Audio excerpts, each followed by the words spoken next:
Auschwitz fut l'épicentre du génocide nazi, mais nombre de ces atrocités ne furent jamais révélées, sur ordre direct du haut commandement. Un système capable d'assassiner des milliers de personnes par jour sans laisser de traces fut mis en place. Tout avait été pensé, depuis l'arrivée des trains jusqu'à l'incinération des corps, en passant par les expérimentations médicales, la torture et l'esclavage industriel. Pendant des années, des détails clés furent dissimulés. Preuves détruites, témoins réduits au silence, documents classifiés. Ce qui s'est passé dans les sous-sols du bloc 10, sur les rampes de sélection ou dans les usines de Monowitz ne fut pas inclus dans les rapports officiels. Quels secrets les nazis ont-ils enterrés à Auschwitz avant de fuir? Quelles expérimentations médicales les nazis ont-ils dissimulées derrière les murs d'Auschwitz? L'origine d'Auschwitz, du quartier militaire au camp de concentration. Dans l'histoire moderne, peu d'endroits évoquent un même niveau d'horreur et de répulsion qu'Auschwitz. Le 27 avril 1940, Heinrich Himmler signa un ordre apparemment routinier qui marquerait le début de l'une des plus grandes tragédies humaines du XXe siècle. La création d'un nouveau camp de concentration dans une paisible ville polonaise appelée Oswięcim, que le monde connaîtrait ensuite sous son nom germanisé, Auschwitz. Cette décision ne fut ni spontanée ni improvisée. Oswięcim offrait des avantages logistiques exceptionnels pour le régime nazi. Sa gare ferroviaire était connectée à 44 lignes principales capables de transporter des chargements depuis toute l'Europe occupée. Au sud de la ville se trouvait un ancien complexe de casernes militaires austro-hongroises, ce qui éliminait la nécessité de construire à partir de zéro. Les bâtiments en briques rouges étaient suffisamment éloignés du centre urbain pour permettre une opération discrète, mais proche pour obtenir des fournitures et de la main-d'œuvre en cas de besoin. Pour diriger ce nouveau camp, Himmler choisit Rudolf Höss, un officier vétéran d'autres camps tels que Dachau et Sachsenhausen. Ce n'était pas un sadique vociférant, mais un administrateur méthodique et efficace. À son arrivée à Auschwitz en mai 1940, Höss ne trouva guère plus que des structures militaires semi-ruinées, entourées de végétation et de chemins de terre. Dans ses mémoires écrites en prison des années plus tard, il se souviendrait que l'endroit offrait des conditions optimales pour la construction d'un camp moderne. Le 14 juin 1940 arrivèrent les premiers 728 prisonniers, tous des hommes polonais, pour la plupart des intellectuels, des étudiants, des prêtres et des fonctionnaires arrêtés dans le cadre de la campagne systématique visant à détruire la résistance polonaise. Leur accueil fut brutal, dépouillés de leurs noms, transformés en numéros tatoués, contraints de construire leur propre lieu de supplice. À coups de pioche, de pelle et de leur propre sang, ces premiers prisonniers posèrent littéralement les fondations du futur centre de l'horreur, agrandissant les installations, érigeant de nouveaux baraquements et creusant des fossés sous une surveillance constante. L'organisation d'Auschwitz I, la section originelle, fut conçue non seulement pour enfermer mais aussi pour humilier et briser. Les baraquements hébergeaient des centaines de prisonniers dans des conditions inhumaines, sans chauffage en hiver, sans ventilation adéquate en été, des sols couverts de paille infestés de parasites, des fenêtres grillagées, un accès restreint à l'eau et des latrines collectives débordant continuellement. Dès les premiers jours, un système de contrôle interne extrêmement rigoureux fut instauré. Chaque matin, à 4h30, les prisonniers devaient sortir dans la cour pour l'appel, le comptage. Sous n'importe quelle condition climatique, pluie, neige, chaleur extrême, ils devaient rester en rang pendant des heures, pendant que les SS comptaient et recomptaient. S'il manquait quelqu'un, le processus recommençait. Si un prisonnier mourait durant la nuit, ses compagnons devaient maintenir son corps debout jusqu'à la fin du comptage. La moindre infraction était punie par des châtiments collectifs brutaux. À l'intérieur du camp fut établi un système hiérarchique où certains prisonniers furent promus kapos, chargés de surveiller les autres. Sélectionnés pour leur brutalité et leur obéissance, ces capots transformaient les relations entre prisonniers en un réseau de méfiance et de peur. Les châtiments étaient publics, coups de fouet, suspension par les bras, isolement dans des cellules sans lumière ni nourriture. Le bloc 11, bientôt connu comme le bloc de la mort, abritait ces cellules de punition spéciale. Pour les habitants d'Oswięcim, le camp était un lieu fermé et surveillé d'où ne circulèrent que des rumeurs. Certains travailleurs locaux étaient embauchés pour des tâches extérieures, mais peu savaient ce qui commençait réellement à se tramer derrière ces murs de briques et de fils barbelés. À la fin de l'année 1941, Auschwitz n'était plus un camp de concentration ordinaire, mais une institution autonome de la terreur. L'expansion se poursuivait à un rythme accéléré. De nouveaux blocs étaient construits, la capacité d'internement augmentait et des règles de plus en plus sévères étaient établies. Ce qui avait commencé comme un complexe destiné à abriter les ennemis du Reich était devenu l'embryon de quelque chose de bien plus vaste et sinistre. Même si les chambres à gaz n'avaient pas encore été installées, la mort était déjà quotidienne à Auschwitz. Les maladies, la faim, les coups et les exécutions sommaires tuaient chaque jour. Les statistiques officielles enregistraient des milliers de morts pour des causes naturelles. Mais la réalité était tout autre. Beaucoup des premiers prisonniers polonais disparaissaient tout simplement, exécutés dans la cour du bloc 11 ou envoyés à l'hôpital sans retour. En juillet 1941, Heinrich Himmler visita Auschwitz et ordonna son agrandissement. Le camp devait tripler sa capacité et, en outre, un nouveau site devait être construit à environ 3 km de distance. Ce nouveau camp, qui serait connu sous le nom d'Auschwitz de Birkenau, était destiné à devenir le plus grand centre d'extermination de l'histoire. Le choix de Birkenau ne fut pas fortuit. Le terrain marécageux et isolé permettait de mieux dissimuler les opérations. De plus, sa proximité avec les lignes ferroviaires facilitait le transport massif de prisonniers. Sous la supervision de l'architecte SS Fritz Hertel, un camp fut conçu pour accueillir plus de 100 000 prisonniers, avec des baraquements préfabriqués en bois offrant à peine un abri contre le climat extrême de la Pologne. Les prisonniers eux-mêmes d'Auschwitz furent contraints de construire Birkenau. Dans des conditions inhumaines, travaillant dans la boue gelée, sous la pluie ou la neige, et avec des rations de famine, des milliers moururent pendant cette phase de construction. Pour les nazis, c'était simplement un moyen efficace de résoudre deux problèmes: obtenir une main-d'œuvre gratuite et éliminer du matériel humain usé. Pendant ce temps, lors de la conférence de Wannsee tenue en janvier 1942, les hauts responsables nazis débattaient de la solution finale à la question juive. Des décisions furent prises qui transformeraient définitivement Auschwitz en quelque chose de plus qu'un camp de concentration. Il deviendrait une usine de mort industrielle, conçue spécifiquement pour l'extermination massive et systématique. En mars 1942, les premiers convois de Juifs commencèrent à arriver à Birkenau. Le système de sélection fut immédiatement mis en place. En descendant du train, un médecin SS, souvent le tristement célèbre Joseph Mengele, décidait d'un simple geste qui vivrait temporairement comme travailleur esclave et qui serait envoyé directement dans les chambres à gaz. À mesure que l'année 1942 avançait, le complexe Auschwitz-Birkenau grandissait et se perfectionnait. Des rampes ferroviaires directes furent construites, les installations d'accueil furent agrandies et des systèmes furent mis en place pour trier et exploiter les biens des victimes. Dans le jargon du camp, la zone où ces biens étaient triés s'appelait Canada, en référence à l'image de ce pays comme une terre d'abondance.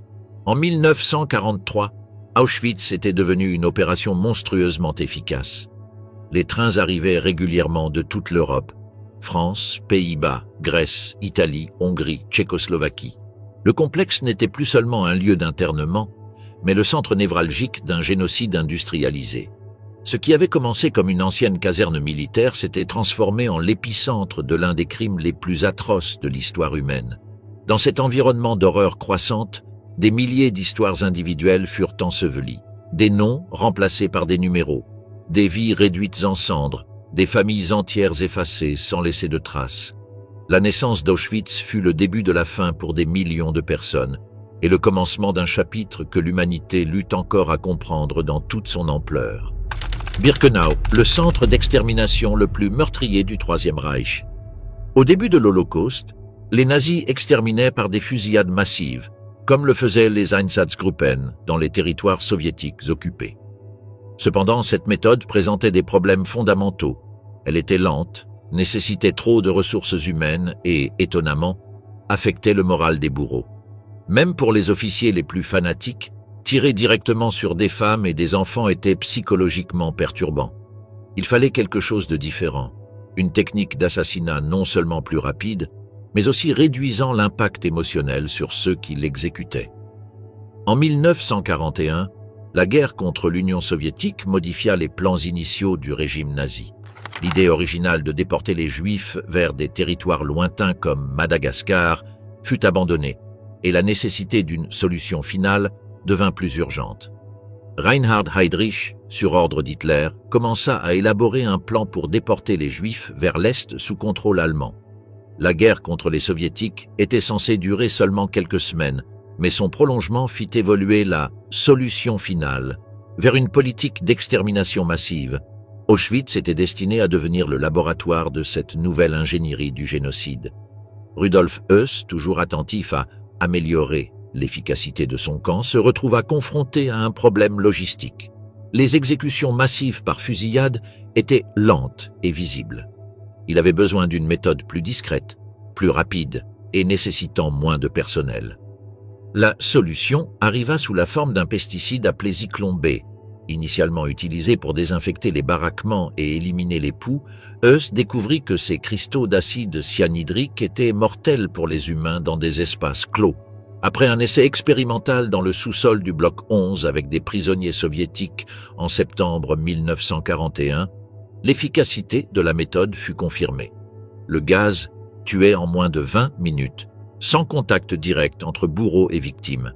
Les premières installations de gazage furent improvisées. 2 maisons de paysans à Birkenau, connues sous le nom de Bunker 1, Maison Rouge, et Bunker 2, Maison Blanche, furent adaptées.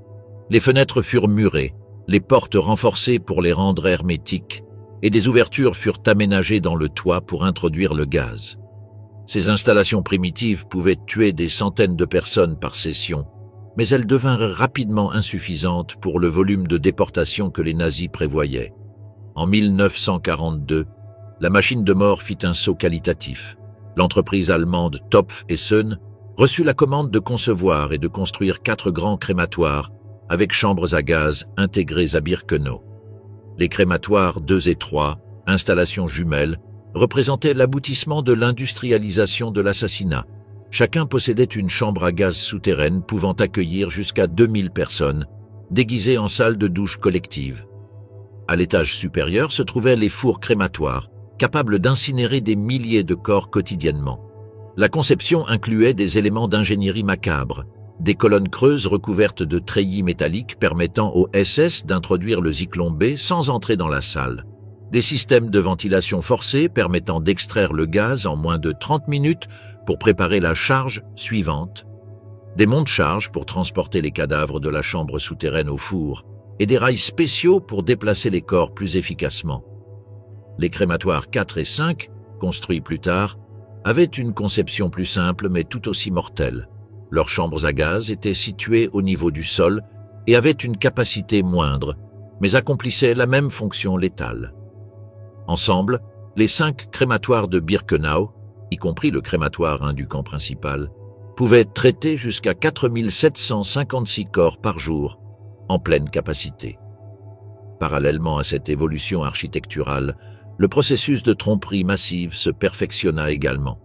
Le système était conçu pour que les victimes ne soupçonnent leur sort que le plus tard possible. Les trains arrivaient à la Judenrampe, rampe juive, où avait lieu la sélection immédiate. Ceux sélectionnés pour le travail étaient envoyés au camp, les autres directement aux chambres à gaz. L'entrée de ces chambres imitait de véritables installations sanitaires. Il y avait des bancs, des crochets au mur pour accrocher les vêtements, des panneaux indiquant « douche », et même de faux pommeaux de douche au plafond. Parfois, pour maintenir le calme, les gardes SS promettaient du savon et des serviettes, ou demandaient aux victimes de se souvenir de l'endroit où elles laissaient leurs vêtements pour après. Tout faisait partie d'un mensonge élaboré destiné à éviter la panique et à faciliter l'assassinat de masse. Pour la gestion des cadavres, les nazis créèrent les Sonderkommando, groupes spéciaux de prisonniers juifs forcés de retirer les corps des chambres à gaz, d'extraire les dents en or, de couper les cheveux, utilisés ensuite par l'industrie textile allemande, et de transporter les cadavres vers les fours crématoires. Ces prisonniers vivaient isolés du reste du camp et étaient remplacés périodiquement, car ils en savaient trop sur le processus d'extermination. En mai 1944, le complexe atteignit son apogée macabre lors de la déportation massive des Juifs hongrois. En à peine 8 semaines, plus de 400 000 personnes furent envoyées à Auschwitz. Les crématoires fonctionnaient jour et nuit, mais cela s'avéra insuffisant. D'énormes fosses furent ouvertes en plein air où les corps étaient brûlés en continu. Les photographies aériennes prises par les Alliés montrent des colonnes de fumée s'élevant des forêts proches de Birkenau, visibles à des kilomètres de distance. La planification technique de l'extermination prenait en compte chaque détail, de la logistique ferroviaire à la disposition finale des cendres. Les objets de valeur des victimes étaient méticuleusement triés dans les entrepôts appelés Canada. L'or dentaire était fondu en lingots. Les vêtements utilisables étaient désinfectés et envoyés en Allemagne. Les cheveux étaient emballés pour l'industrie textile. Même les cendres humaines avaient un destin prévu. Elles servaient d'engrais dans les champs agricoles environnants, ou étaient jetées dans les rivières et les marécages pour effacer toute preuve. L'efficacité du système permettait qu'entre l'arrivée d'un train et la réduction en cendres de ses occupants, seules quelques heures s'écoulent. Les jours d'activité maximale durant l'été 1944, Auschwitz pouvait traiter jusqu'à 12 000 personnes en 24 heures. L'industrialisation du meurtre avait atteint sa forme la plus parfaite et la plus horrifiante.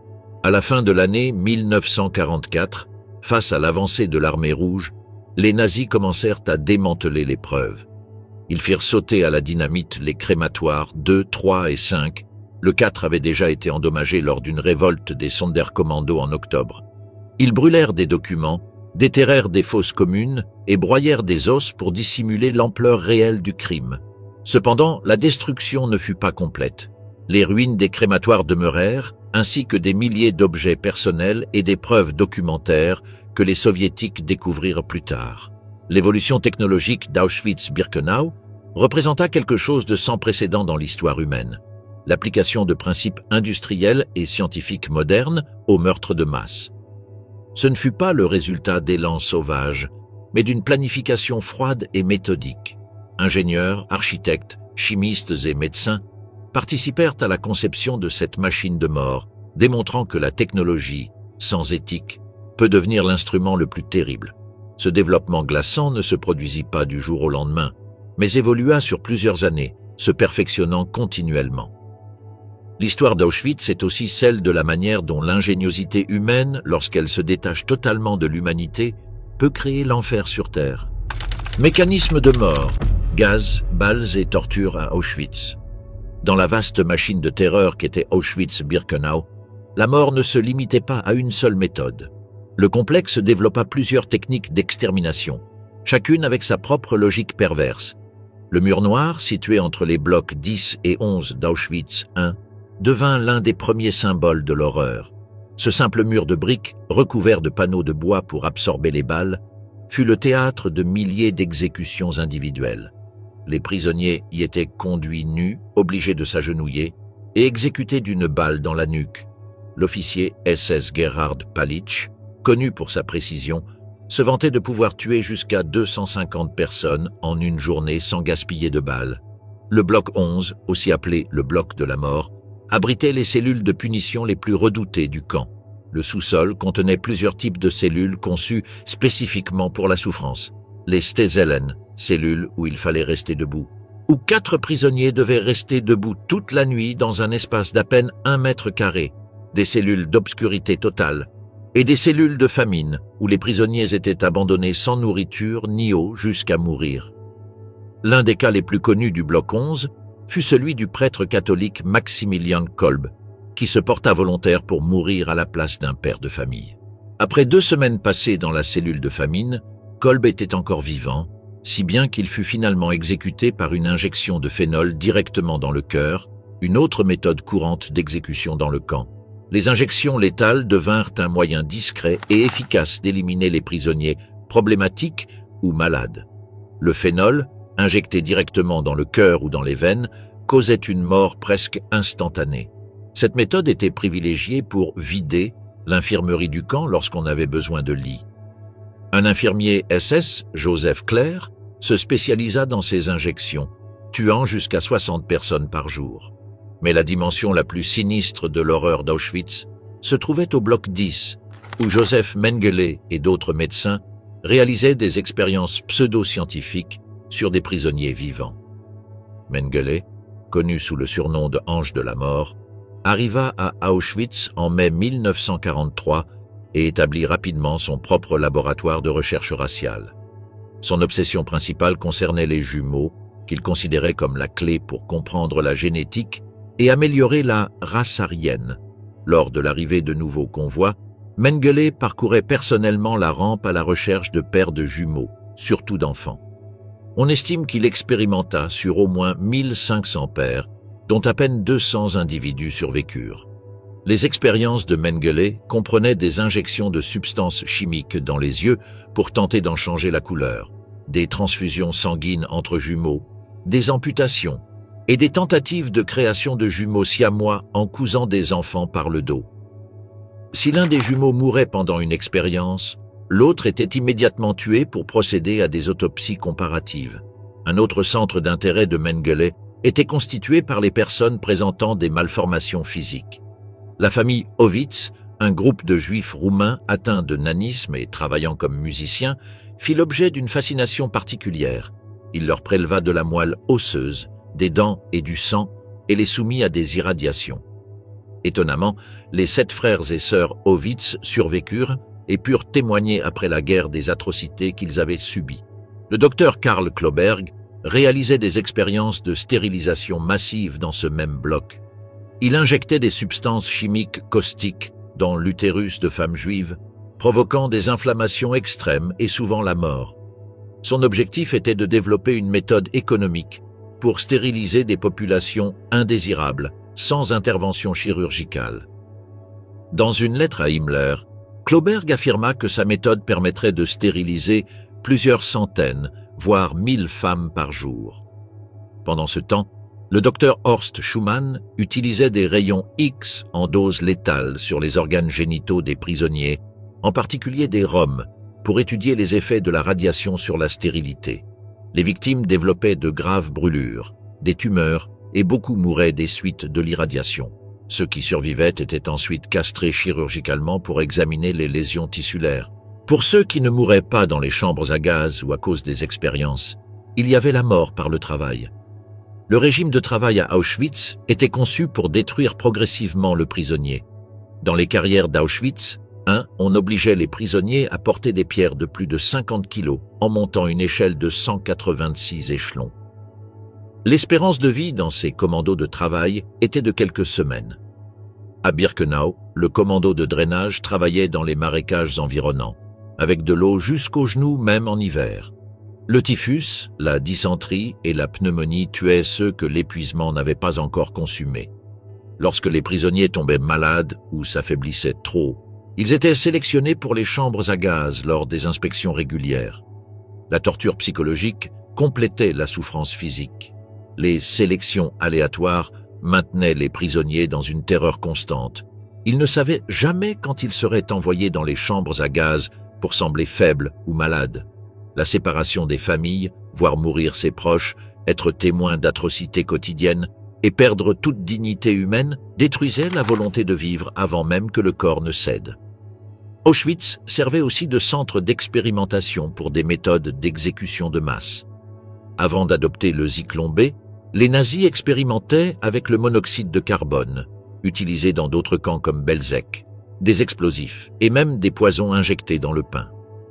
Chaque méthode était évaluée selon son efficacité, son coût et son effet psychologique sur les bourreaux. La famine était une autre forme d'extermination lente mais efficace. Le régime alimentaire quotidien de seulement 700 à 1000 calories se composait d'un liquide noir appelé café le matin, d'une soupe diluée de navets à midi et de 300 grammes de pain noir le soir. Les prisonniers perdaient jusqu'à 50% de leur poids corporel avant de succomber à la famine ou à des maladies associées. Pour les enfants, l'horreur était incompréhensible. La plupart étaient envoyés directement dans les chambres à gaz après la sélection initiale. Ceux qui survivaient, généralement parce qu'ils semblaient forts ou avaient des compétences utiles, faisaient face à un monde où toutes les références normales de l'enfance avaient disparu. Certains travaillaient comme messagers ou assistants, D'autres étaient sélectionnés pour les expériences de Mengele. Dans cet environnement surréaliste, un phénomène perturbant est apparu, la normalisation de l'horreur. Après des semaines à Auschwitz, l'impensable devenait une routine.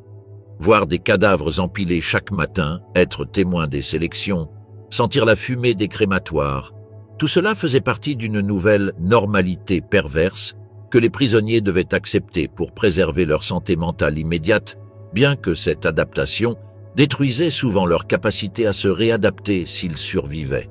Les méthodes de mort à Auschwitz représentaient la fusion perverse de la technologie moderne et de la cruauté primitive. Ce n'étaient pas des actes de violence incontrôlés, mais un système scientifiquement conçu pour déshumaniser et exterminer. L'héritage de ces méthodes perdure comme un témoignage de jusqu'où l'être humain peut aller lorsqu'il abandonne complètement son humanité. La routine de l'horreur, travail forcé et survie dans le camp. La vie quotidienne à Auschwitz se déroulait sous le signe d'une routine spécifiquement conçue pour déshumaniser. Chaque aspect de l'existence, du réveil au sommeil, devenait un instrument supplémentaire de torture, d'humiliation et de brisement spirituel. Ce régime d'horreur quotidienne commençait bien avant l'aube et ne se terminait pour des milliers qu'avec la mort. La journée commençait brutalement à 4h30 du matin avec le bruit strident d'un gong métallique. Les prisonniers disposaient de moins d'une minute pour sauter de leur couchette, enfiler leur uniforme rayé et se ranger en ligne parfaitement alignée pour le premier appel, comptage, de la journée. Ce comptage matinal pouvait durer des heures, surtout en hiver lorsque les températures en Pologne descendaient jusqu'à 20 degrés en dessous de zéro. Les prisonniers, souvent vêtus de manière inadéquate et chaussés de souliers déchirés, devaient rester immobiles pendant que les SS comptaient et recomptaient, cherchant la moindre excuse pour imposer des punitions. Le système d'identification des prisonniers reflétait l'obsession nazie pour la classification raciale et politique. Chaque nouvel arrivant recevait un numéro remplaçant son nom, tatoué directement sur l'avant-bras gauche. Auschwitz fut le seul camp à utiliser ce système de tatouage.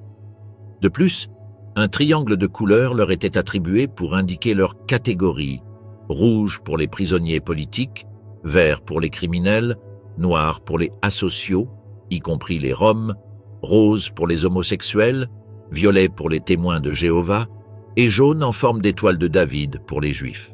Cette classification visuelle permettait aux gardiens d'identifier immédiatement chaque prisonnier et d'adapter leur traitement en conséquence. Après le comptage du matin, les prisonniers recevaient leur petit déjeuner, consistant uniquement en un demi-litre d'un liquide noir et amer appelé euphémiquement café. Sans valeur nutritive réelle, il ne servait qu'à réchauffer brièvement le corps avant d'affronter de longues heures de travail forcé. C'est avec ce maigre apport que commençait une journée de travail de 11 à 12 heures dans des conditions extrêmes. Les commandos, unités de travail, variaient en dureté, mais tous partageaient la même logique destructrice. Dans les carrières d'Auschwitz I, les prisonniers devaient extraire et transporter d'énormes pierres en gravissant un escalier de 186 marches. Dans les marais autour de Birkenau, le commando de drainage travaillait avec de l'eau glaciale jusqu'aux genoux, même en plein hiver. Dans les usines d'armement, les interminables quarts de travail dans des conditions insalubres provoquaient des effondrements constants. La violence était omniprésente durant les journées de travail. Les capots, prisonniers désignés comme surveillants, frappaient à coups de bâtons, de matraques et de fouets quiconque montrait des signes de faiblesse. Le quota de production était délibérément fixé pour être inatteignable, justifiant ainsi des punitions constantes. Un prisonnier qui s'effondrait était battu jusqu'à se relever, ou, s'il ne le pouvait pas, envoyé directement aux chambres à gaz. À midi, le repas principal était distribué. 1 litre de soupe claire de navet, contenant parfois un morceau de pomme de terre ou de carottes flottant. La distribution était si chaotique qu'elle provoquait souvent des bagarres désespérées. Ceux qui recevaient leur portion au fond du chaudron pouvaient se considérer chanceux d'obtenir quelque chose de plus consistant, tandis que ceux servis au début n'avaient qu'une eau tiède. La soif était aussi torturante que la faim. Boire de l'eau était strictement contrôlé, et beaucoup se rabattaient sur des flaques contaminées, risquant des maladies fatales comme la dysenterie. En été, sous un soleil brûlant comme en hiver, dans des conditions extrêmes, la déshydratation tuait silencieusement autant de prisonniers que les coups. Au crépuscule avait lieu le second appel, aussi épuisant que celui du matin. Les prisonniers devaient rester debout, quelles que soient leurs conditions physiques, pendant que l'on comptabilisait les vivants et les morts de la journée. Si quelqu'un manquait, le comptage pouvait durer toute la nuit, les autres devant rester immobiles par tous les temps. Le dîner consistait en 300 grammes de pain noir, parfois accompagné d'une fine couche de margarine synthétique, d'un minuscule morceau de saucisse ou d'une confiture aqueuse. Cette ration devait durer jusqu'au lendemain matin, créant un dilemme constant.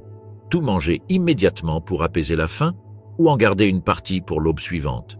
Ceux qui tentaient de conserver du pain le retrouvaient souvent volé au réveil. Ce régime nutritionnel, fournissant à peine entre 700 et 1000 calories par jour, était conçu pour provoquer une détérioration physique lente mais inévitable. En quelques semaines, les prisonniers perdaient jusqu'à 50% de leur poids corporel, développaient des œdèmes dus à la malnutrition et devenaient extrêmement vulnérables aux maladies. Les conditions de logement dans les baraquements accentuaient la souffrance. À Birkenau, chaque baraquement, conçu à l'origine pour 52 chevaux, hébergeait jusqu'à 800 prisonniers. Les couchettes à 3 niveaux, sans matelas ni couverture suffisante, forçaient à dormir à 5 ou 6 par plateforme. Le surpeuplement entraînait une transmission constante de poux, de punaises de lit et de maladies infectieuses telles que le typhus qui provoquait périodiquement des épidémies mortelles. L'absence d'installations sanitaires adéquates transformait les fonctions corporelles de base en expériences humiliantes. Les latrines collectives, insuffisantes pour la population du camp, consistaient en de longues rangées de trous au-dessus de fosses ouvertes, sans séparation ni papier hygiénique. Les prisonniers disposaient de quelques minutes pour les utiliser, sous la surveillance constante et les moqueries des gardes. La nuit, un unique seau servait à des centaines de personnes, débordant invariablement et créant des conditions pestilentielles. La toilette personnelle était pratiquement impossible. Les lavabos consistaient en de longs canaux de ciment avec des robinets fonctionnant de manière irrégulière. Le savon était inexistant et les douches collectives, lorsqu'elles étaient autorisées, environ une fois par mois, devenaient une autre forme d'humiliation. Les prisonniers devaient se déshabiller en groupe, subir une inspection, puis courir sous des jets d'eau glacée ou bouillante pendant quelques minutes seulement. Pour les femmes, cette situation comportait des tourments supplémentaires. L'interruption immédiate des cycles menstruels dus à la malnutrition causait des problèmes de santé spécifiques. Celles qui arrivaient enceintes faisaient face à une mort certaine, d'abord en tentant désespérément de cacher leurs conditions, puis en étant inévitablement envoyées aux chambres à gaz ou soumises à des avortements forcés et des expériences. La structure sociale du camp reproduisait délibérément des divisions favorisant le conflit. Au sommet de la pyramide, parmi les prisonniers, se trouvaient les capots allemands au triangle vert, criminels, suivis des prisonniers politiques non juifs. Les juifs occupaient invariablement les échelons les plus bas, recevant les tâches les plus dures, les rations les plus maigres et les punitions les plus sévères. Cette hiérarchie créait un système où la survie individuelle nécessitait fréquemment la complicité dans la souffrance des autres. Certains prisonniers devenaient des musulmans, muselmänner, terme du camp pour désigner ceux ayant perdu toute volonté de vivre, errant comme des morts vivants, le regard vide, incapables de se défendre. Ils étaient les premiers sélectionnés pour les chambres à gaz lors des inspections périodiques. L'impact psychologique du régime quotidien était aussi dévastateur que l'impact physique.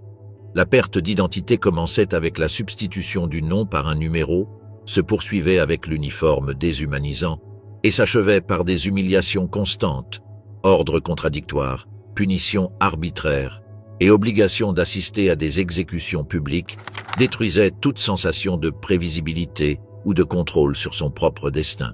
Les prisonniers expérimentaient ce que les psychologues appelleraient plus tard l'impuissance apprise, la conviction que rien de ce qu'ils feraient ne changerait leur situation.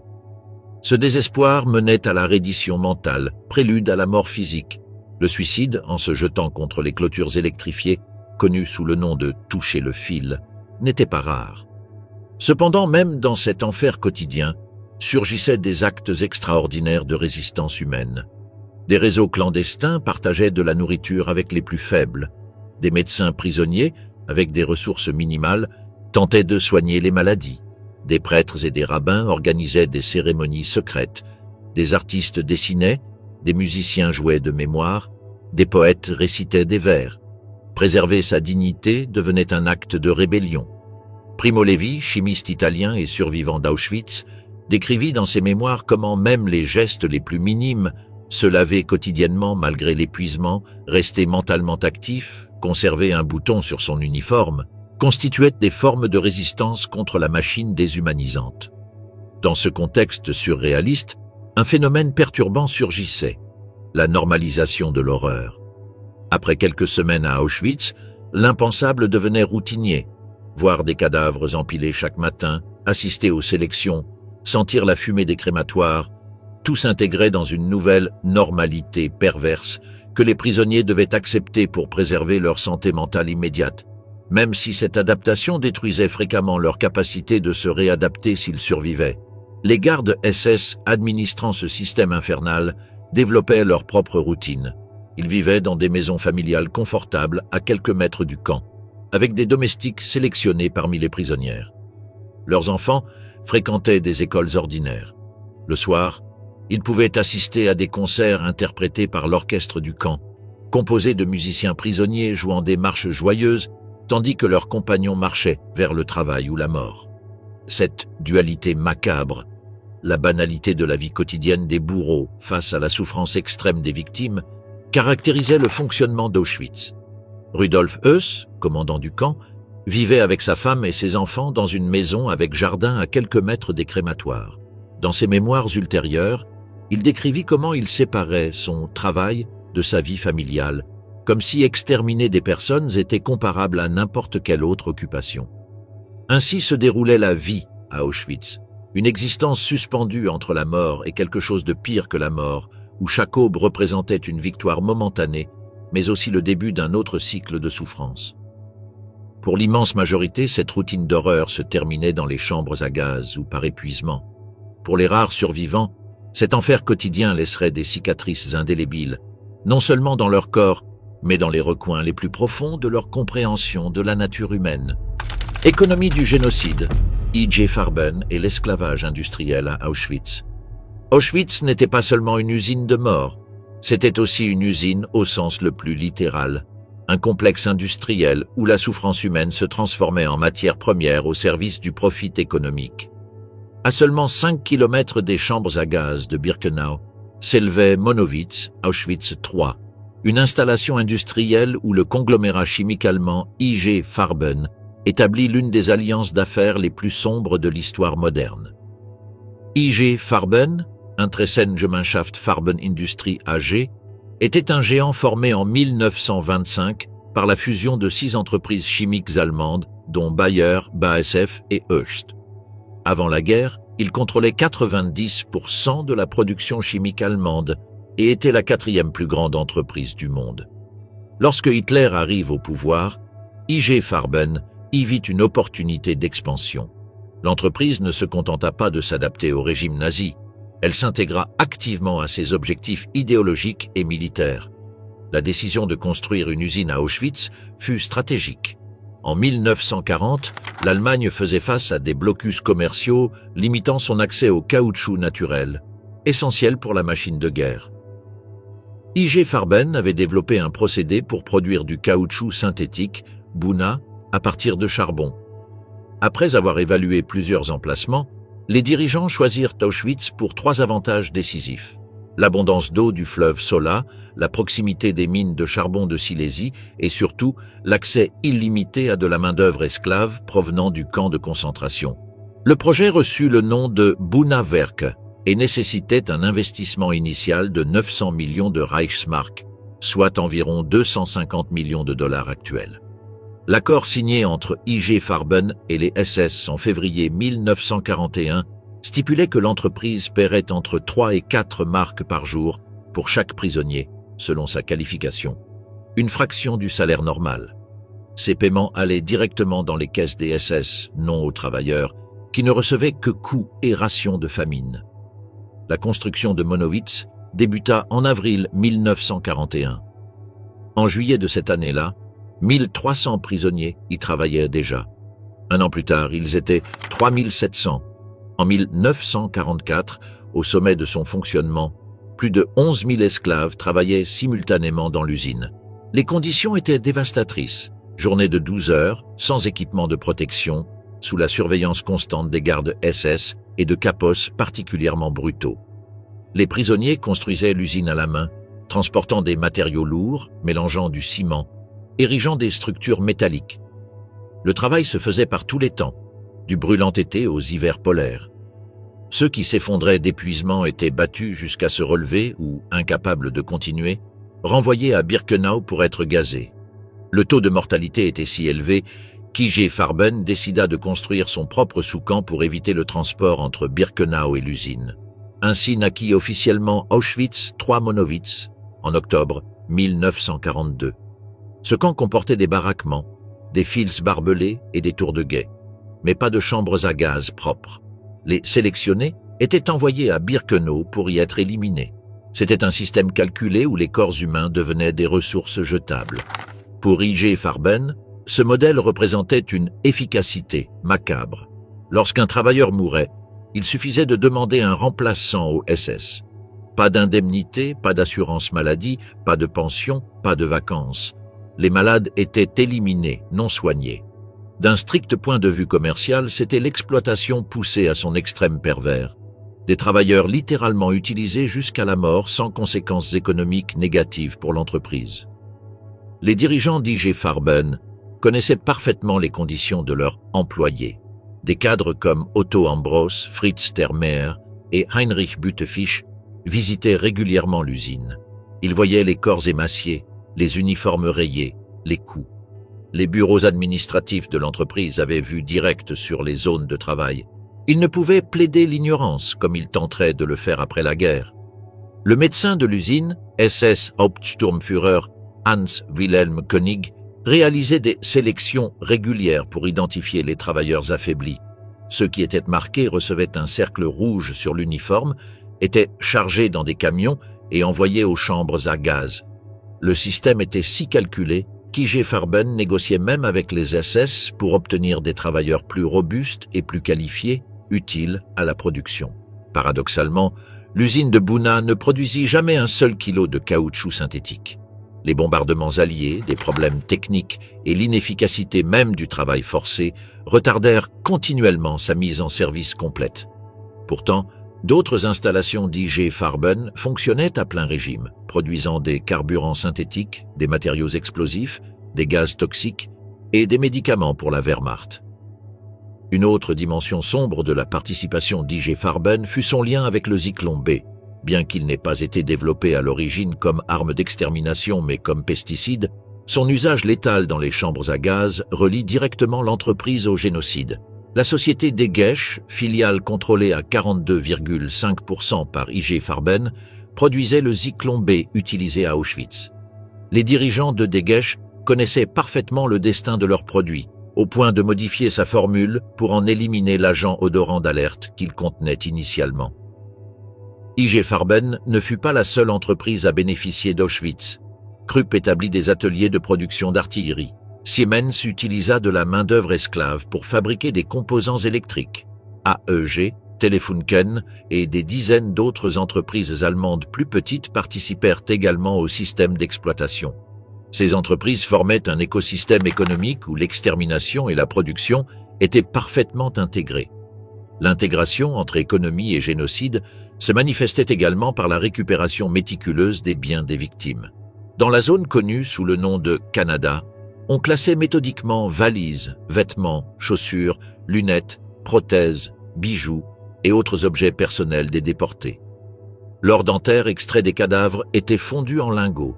Les cheveux féminins étaient empaquetés et vendus à l'industrie textile allemande pour servir de rembourrage dans les matelas ou de matériaux isolants. Rien n'était gaspillé. Cette exploitation économique du génocide incluait aussi l'appropriation des propriétés juives dans les territoires occupés. Des entreprises comme I.G. Farben achetaient usines, machines et brevets à des prix dérisoires par le biais de processus de aryanisation. Ainsi, l'Holocauste n'éliminait pas seulement des personnes, mais transférait systématiquement leurs richesses entre des mains allemandes. La rentabilité était telle que les dirigeants d'I.G. Farben allèrent jusqu'à demander l'élargissement du programme de déportation pour disposer de plus de travailleurs.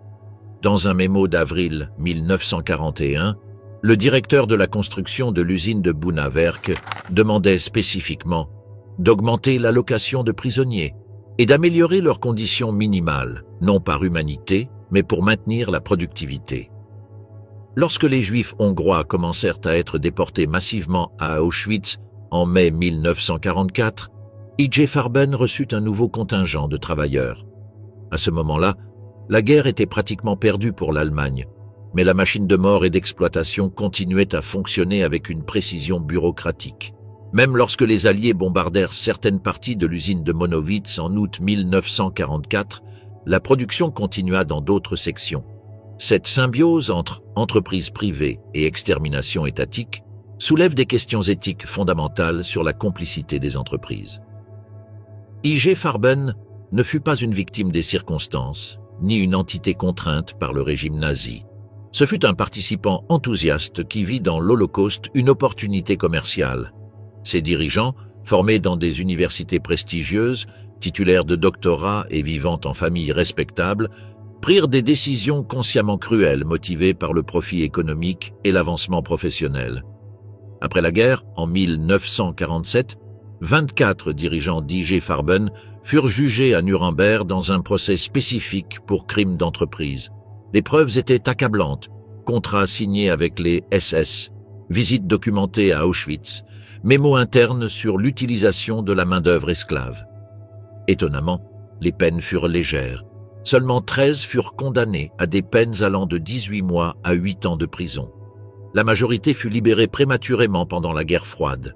Les entreprises successeurs d'I.G. Farben, qui fut dissoute par les Alliés en 1945, échappèrent aux responsabilités pendant des décennies. Bayer, BASF et Hearst, aujourd'hui Sanofi, devinrent des géants multinationaux sans véritablement affronter leur histoire. Ce n'est que dans les années 90, sous la pression des survivants et des organisations de défense des droits humains, qu'elles commencèrent à reconnaître leur rôle dans l'Holocauste et à établir des fonds d'indemnisation pour les victimes. Le cas d'I.G. Farben à Auschwitz démontre que l'Holocauste ne fut pas seulement un projet idéologique ou politique, mais aussi une entreprise économique où des sociétés respectables participèrent activement.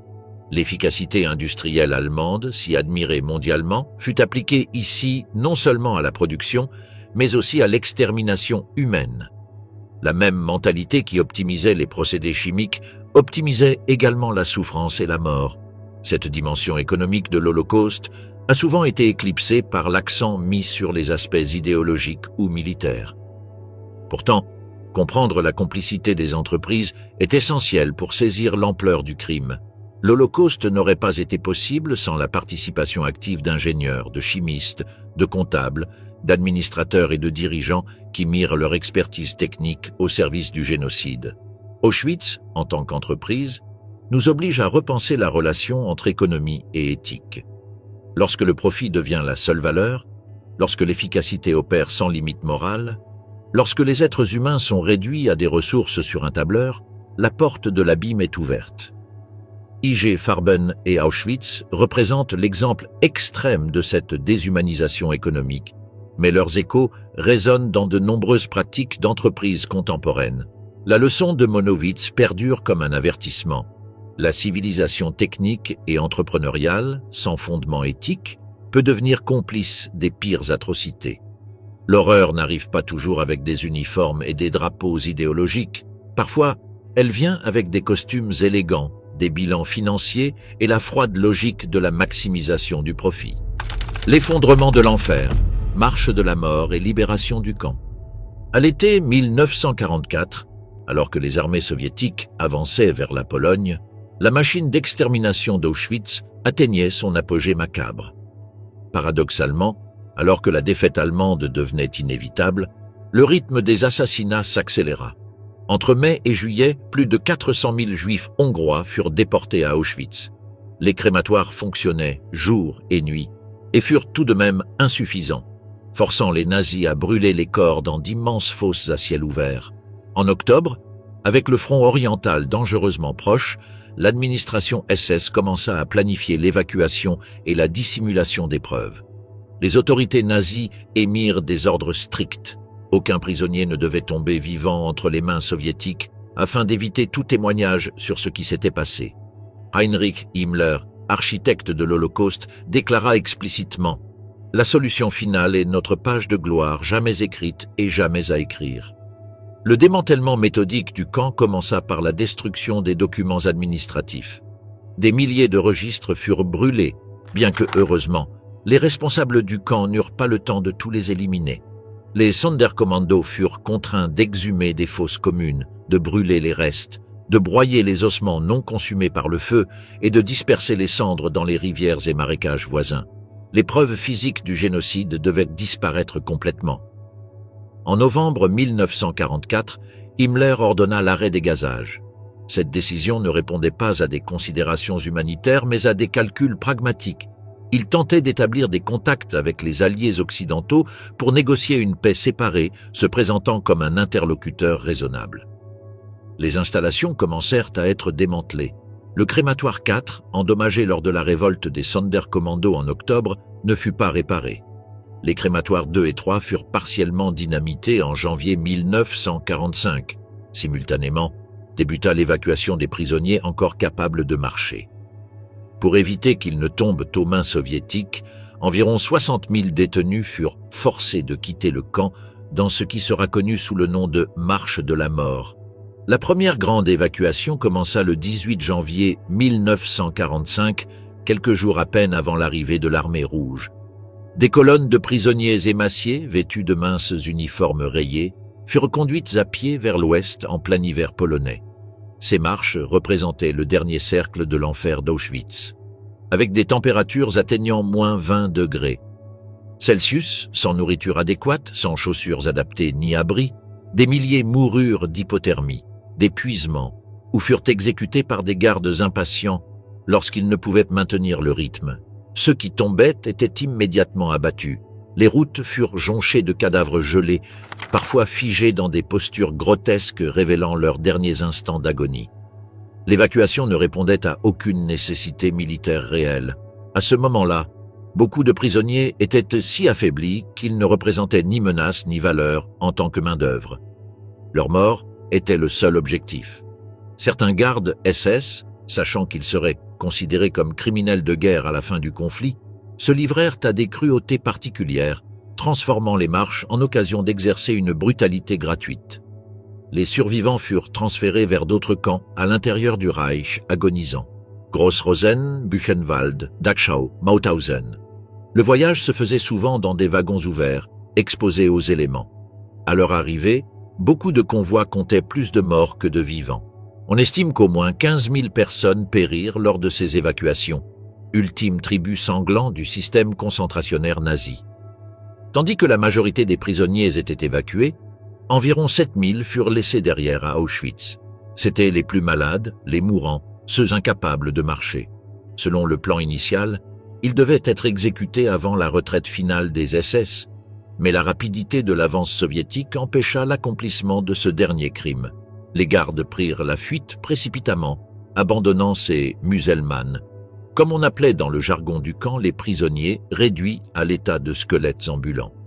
Le 27 janvier 1945, les avant-gardes de la 60e armée du premier front ukrainien, commandés par le maréchal Konev, arrivèrent enfin à Auschwitz. Les soldats soviétiques, vétérans endurcis par des années de guerre brutale, furent horrifiés par le spectacle qu'ils découvrirent. Comme se souvint plus tard la lieutenante Elisaveta Grigorieva, « Nous avions vu de nombreuses horreurs, mais cela dépassait la compréhension humaine. » Les premières unités soviétiques trouvèrent 648 cadavres abandonnés là où ils étaient tombés dans les derniers jours. Dans les baraquements gisaient plus de 7000 prisonniers vivants, mais dans des conditions critiques, beaucoup trop faibles même pour bouger. La plupart pesèrent moins de 40 kilos, souffraient de malnutrition sévère, de typhus, de tuberculose, de dysenterie et de pneumonie. Les soldats hésitèrent d'abord à les toucher, craignant de précipiter leur mort. Le médecin militaire soviétique Anatoly Shapiro décrivit sa première rencontre avec les survivants. C'étaient des squelettes recouverts de peau, leurs yeux dépourvus de vie, regardèrent sans voir. Ils semblaient morts, sauf que certains respiraient encore. Les services médicaux de l'Armée rouge établirent des hôpitaux de campagne improvisés, mais manquèrent de médicaments adéquats, et beaucoup des libérés moururent dans les jours et semaines suivants, trop affaiblis pour se rétablir. Ce que les Soviétiques découvrirent dans les entrepôts d'Auschwitz confirma l'ampleur industrielle du génocide. 837 000 vêtements féminins, 348 000 costumes masculins, 38 000 paires de chaussures d'hommes et 5 255 de femmes. Ils trouvèrent également 7 tonnes de cheveux humains empaquetés, prêts à être envoyés dans des usines textiles allemandes, ainsi que des montagnes de prothèses, de lunettes, de brosses à dents et d'autres objets personnels. Mais l'horreur véritable se révélait dans les installations d'extermination. Bien que partiellement détruits, les crématoires conservaient leurs fours capables d'incinérer des milliers de corps quotidiennement. Les chambres à gaz, avec leurs faux pommeaux de douche et leurs portes hermétiques, témoignaient de l'imposture systématique. Les Soviétiques trouvèrent également des boîtes de Zyklon B non utilisées et les instruments que le docteur Mengele avait employés dans ses expériences sur des jumeaux et d'autres prisonniers. Les officiers soviétiques ordonnèrent de documenter méticuleusement tout ce qui était découvert. Photographes et caméramens de l'armée enregistrèrent les installations, les survivants et les preuves des atrocités. Ces documents serviraient plus tard de preuves décisives au procès de Nuremberg contre les criminels de guerre nazis. Malgré leur expérience du front de l'Est, de nombreux soldats soviétiques vomirent ou pleurèrent en prenant pleinement conscience de la véritable nature d'Auschwitz. Dans les mois suivants, des enquêteurs médico-légaux examinèrent le complexe à la recherche de preuves supplémentaires. Chaque baraquement, chaque installation révélait de nouveaux horreurs. Dans le bloc 10, où Mengele menait ses expériences, ils découvrirent des bocaux contenant des organes humains, des échantillons biologiques étiquetés et une documentation détaillée de procédures atroces. Dans le bloc 11, les cellules de punition conservaient encore des inscriptions désespérées de prisonniers condamnés. Les Soviétiques interrogèrent des centaines de survivants documentant leurs témoignages. Beaucoup pouvaient à peine parler de manière cohérente, traumatisés par ce qu'ils avaient vécu. D'autres ressentaient une urgence à raconter, à laisser une trace, à s'assurer que le monde saurait. Ces premiers témoignages constituent aujourd'hui des documents inestimables pour comprendre l'expérience d'Auschwitz du point de vue des victimes. Pendant ce temps, les marches de la mort continuaient vers l'ouest. Certains prisonniers furent transportés vers des camps en territoire allemand comme Bergen-Belsen, Sachsenhausen et Ravensbrück. Beaucoup moururent durant ces évacuations finales, parfois à quelques jours ou heures de la libération par les forces alliées occidentales. Lorsque les Britanniques et les Américains libérèrent ces camps en avril 1945, ils découvrirent des scènes tout aussi horribles, prisonniers squelettiques et montagnes de cadavres non enterrés. L'un des survivants de ces marches fut Elie Wiesel, futur prix Nobel de la paix, qui fut évacué avec son père d'Auschwitz vers Buchenwald. Son père mourut peu avant la libération, une histoire qu'il raconterait dans son témoignage la nuit, si proche du salut mais pas assez. La libération d'Auschwitz et d'autres camps révéla au monde l'ampleur de l'Holocauste. Les images filmées par les Alliés à Dachau, Bergen-Belsen et dans d'autres camps provoquèrent une onde de choc international. Cependant, ce que l'on découvrit n'était qu'un pâle reflet de l'horreur à son apogée. Lorsqu'arrivèrent les libérateurs, le système nazi avait déjà éliminé la majorité de ses victimes et détruit de nombreuses preuves. Après la libération, commença le difficile processus de récupération pour les survivants. Beaucoup passèrent des mois dans des hôpitaux de fortune, trop faibles pour voyager. D'autres, sans foyer ou retournés et avec des familles exterminées, restèrent dans des camps de déplacés pendant des années. La liberté apportait de nouveaux défis. Comment reconstruire une vie après Auschwitz? Comment surmonter le traumatisme? Comment expliquer l'inexplicable? Alors que les survivants luttaient pour se remettre physiquement et psychologiquement, les bourreaux tentaient d'échapper à la justice. Rudolf Höss, commandant d'Auschwitz, se cacha sous une fausse identité en tant que fermier jusqu'en mars 1946, lorsqu'il fut capturé par les troupes britanniques. Lors de son interrogatoire, Höss admit froidement l'ampleur des crimes commis sous son commandement. Il fut jugé à Nuremberg puis extradé en Pologne, où il fut condamné à mort. Le 16 avril 1947, il fut pendu à Auschwitz à côté du crématoire où tant de personnes étaient mortes sous ses ordres.